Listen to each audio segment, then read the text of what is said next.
Online sa Hotline.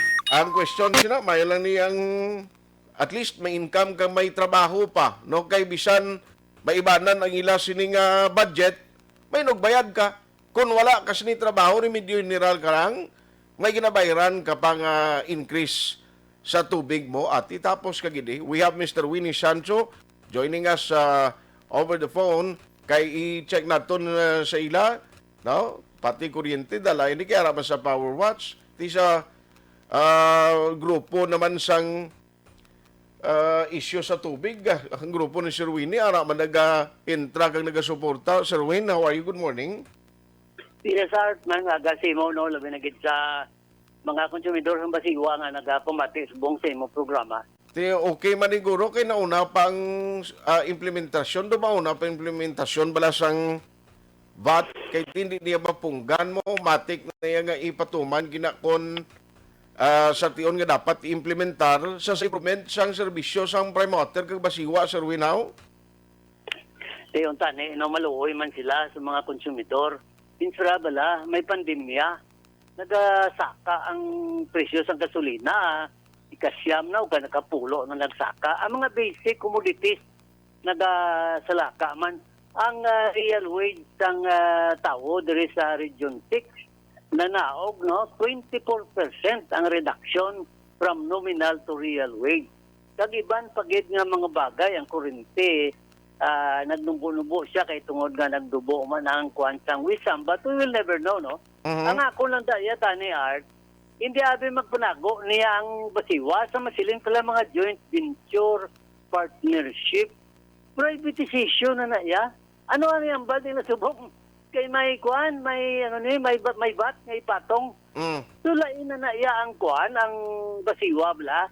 Hindi nila pala pagpatalangon ng tao, masiling pa sila ang basiwa prime water, joint venture, ining partnership.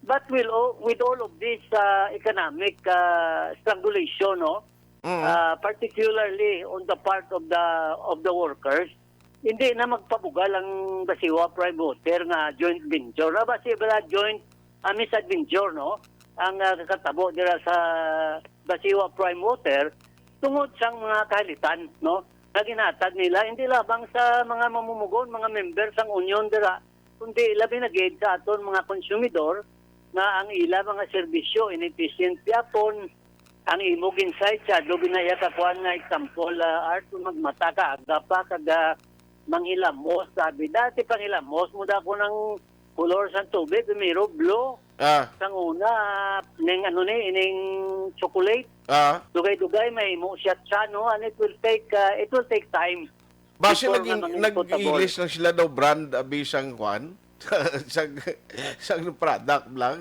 May color blue pag sir? Oo, may color blue. Tigay karon makuha naman siya ma-color tsokolate, lunang. Hindi maintindihan niya. Kita ni dala. Explican. Kaya mo na siya kurang ilang ginambal nga kwan nga pagbago ang namin tani nga pagbago, if there is a change, it is a change for the betterment of the consumers. But the problem is, ang ginatawag nila nga pagbago, nagatumok nagadugang pagid, no, sa mga hibubunot sang mga konsumidor, no, kontra sa basiwa. Tani bala magambal man ang mga board of directors, anong sa inyo? O kaya rin naman, siling nyo mayugit ang prime water basiwa, ti karon kay may bat naman. Hindi na mabalaan, dugay-dugay kung ano naman ang ipatong nila nga mga paso, no, sa konsumidor sang basiwa. Okay. Tani explain man sang members of the board, particularly the chairman, no, si Attorney Indong Dilag, para maintindihan man sang aton mga may konsuelo man tabla kung nga amo ni kasalimuot sang aton sitwasyon. Di kaya ang pag-insindi ko, the monitoring team naman lang na daang nabilin mo? That is why gani Art, hindi na siya masiling ka nga partnership o joint venture. Sa ako niya pagka-insindi from all angle. Ang basiwa prime water is already a private company mo. Ano pang ila irason dira man? Nga hindi na lang nila pag hambalon sa tutuod na nag-take over na iya nga kumpanya da private company na like what they have done in many water utilities, public water utilities all throughout the Philippines. Mga 20 na ni Kakwan ang nakuha sang sining prime water na padlagano nila as a private company. Tiyabakon mo na. Pero tidri sa aton niya gyapon kaya panindugan na hindi joint venture niya. Why ni problema niya? Ang tao pamatian din mga consumers. Dipindihan niya namon disboard niya kung anong mahimo namon nga hindi maapektuhan ng tao. Tiara na. After November 13, sunod nga simana, kalamay tagin ni. Kaya ang ginambal nila na yung joint venture kung sa mga English pa, euphemism lang na. Para pala daw hindi, bala masakit, no? Sa pamatian sang tao nga private company na, private interest na, profit-oriented na. Kundi ang balon mo nga joint venture, no? Hindi gani partnership para mamulumagan bala. Pero sa aton yung nakaintindi at hindi na ya, hindi nyo na pwede malimbong sa amon kay kabalo kami nga ang inyo ginahimo is already, kung nanayas ang natawag naton nga privatization. Aha. Ti dapat naton gali palakpakan ni sila kay dako mabulig nila nga buslot naman sa bulsa ta. Dapat art ikondinar, no? Oh. Kuya be. Wala dapat ikondinar ni sila for not doing anything that would advance the welfare of the Basiwa consumers. Ano na imo nila? Impasa nila sa prime water. What have they done, no? To ease the burden and of course to see to it that the interest of the Basiwa consumers are protected. Wala, no? Tani kung ako lang yan, way naman na kinanglan, the board of directors, tutar, private naman na, no? Wala na da sila ya, kung sa mga cake, bala, icing na lang na sila daya, kuno abi, may araman dagapungko. But in reality, sad to say, dekorasyon na lang da sila.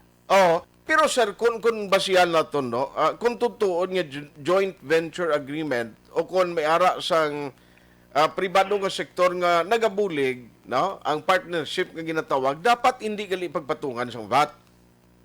Hindi, kaya man ang goyes natin, kung joint venture siya, it does not erase the identity of Basiwa as a government-owned and controlled corporation. Kasi joint venture mo. Okay. Pero sa subong nga plastada, ano pagsiling nila man, ano ni Gapon, ining government-owned and controlled corporation, na nag-control sa atong taxes laina, no? Okay. Kasi I say, wala say ang ang board of directors tani kon joint venture kundi 50-50 ang decision making is share sang Basiwa board of directors and the prime water company. Konsultaho naman niya sang Basiwa board of directors ang mga pumuluyo nga kuno amo ang collective owner sang Basiwa. Okay. So, wala ko yan nagapati sa ginasaling nila nga nga joint venture lang. Okay. Now, since nga ipatuman ni kung ikaw minimum abing nga konsumidor sa Basiwa, mag 12% VAT nga ipatong si mo, more or less ang estimate mo, mga pila sir ang idugang sa ni? Depende siguro sa sa imo na gamit nga nga pila ka ang volume bala sang imong supply. Pero kung may prorata gin man sila nga VAT nga impose, it would still be a burden, Art. Burden gapon sa konsumidor. Kaya man tipin sarabla nang nagsalalaka na ang tanan, ari pata sa pandemya, dang wala obra. Amo nang siling nila bala nga ningong ginadua-duwa ng yatag ang 13 months sa mga workers. Pero ang gobyerno, mapahulaman sang ginatawag nga ining non-interest for 1 year. So ang question, bala itong inambal mo gina, Art, pinaya sa may obra Ano pa ako 13 man kung luway man cobra? No? Correct. No work, no pay. So, masubo ina. Dugangan pa. Ako tanay bala, no? Ang palisi bala sang Basiwa, umalin sang una, dapat may due diligence ka consultation man. Ang guaya subong arbitrary. Ikaw mong balan, may decision lang sila. Okay. This shows to prove that Basiwa Prime Water is a private company run by private interest and their orientation is towards profit. Paano kita nila papatihon ng interest nila o kung nagila unahon interest ta? Kay interest ka na sa mga empleyado lang ipakakas lang naman doon naging silang ipangbalik na hindi pa sila iya? Isa pa na, ka-anti-labor man sang prime water naman. Labi na gid ang desisyon man sang aton mga Alas 8:41 na. Aksyon Hotline. Kita mo ang bata sang tagiya sang promoter ng pamilya bilyar, sumong papili, baka bisan kakatulog kita during pandemic, sige ako no trabaho, iya mo. Nauti okay man, may makita ang mga projects ng DPWH, pwede makon mo ning halit, blayaw. Iniya, hindi niya kita makaluwas, de. Bisan, sino pang palapitan, takon ipatuman na ning batya, maobligar kita, duwa lang na matabo sa imo. Mapautod ka na lang sang supply sang tubig para huwag ka na balayran, ti balik ka sa kutkot bubon, guro, mangita ng tatuburan, guro, si Sir Winnie. Muna silang kuno art mala, duwa lang kabagay ang dito ni malikawan sa kalibutan mo, taxes and debt, no, kag kamatayon. Si karon niya, ining taxes niya, ari na niya, sort of damuklis, matupa na niya sa aton. Ang aton lang da, hindi na namian. Kabalo na gid sila, no, tani, out of compassion bala, ikuan nyo lang nanay, hold it in na ba yan? Tani ano na iya, wala gini sila iya kaluoy sa tao. Ariyo may ga-comment kani si Lioven magbanwa sila niya diri sa City Heights ang tubig 4:30 AM gatubod, isa lang ka oras untat na kun adlaw wala gatubod ang gripo. Kun kaisa ga bugtawan mo kaagahon na alas 5, wala ginagtubod ang gripo. Tapos mapasaka sila ti amo gina Sir Lioven amo gina matabo. Siling man i-prepare parsley.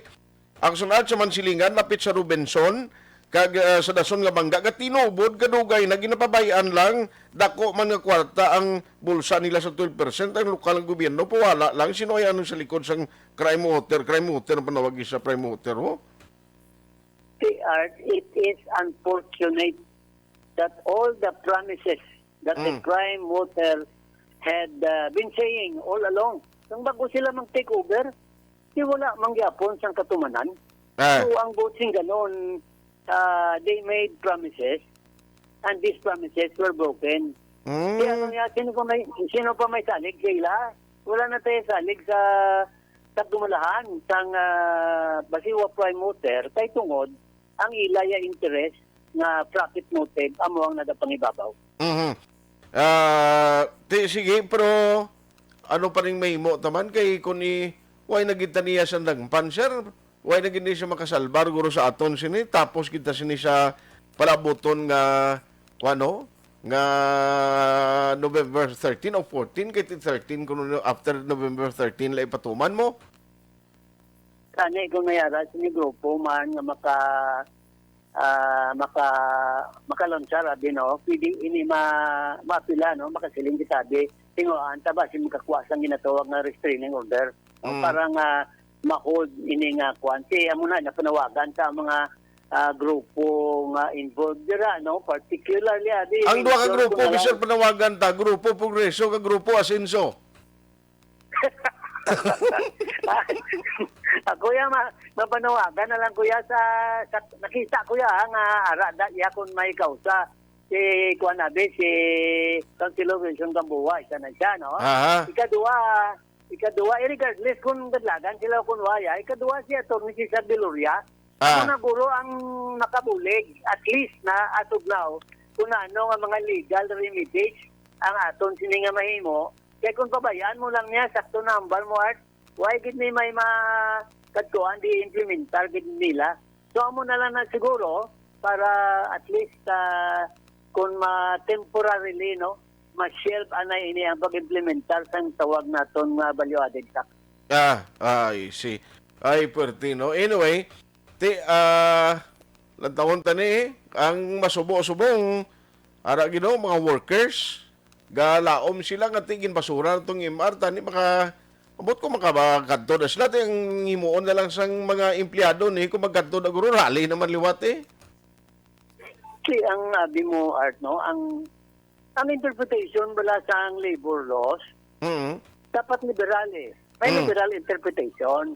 Any doubt, no, should be interpreted in favor of labor. Kaya ano pa kayo nagdesisyon na ang civil service pagkatapos magdaog sa relo, madaog pa kila sa dason nga level. Ano pa nila? Dalawang pa nila sa Court of Appeal, dalawang pa nila sa Supreme Court. Huwag man sila maluoy sa pamilya.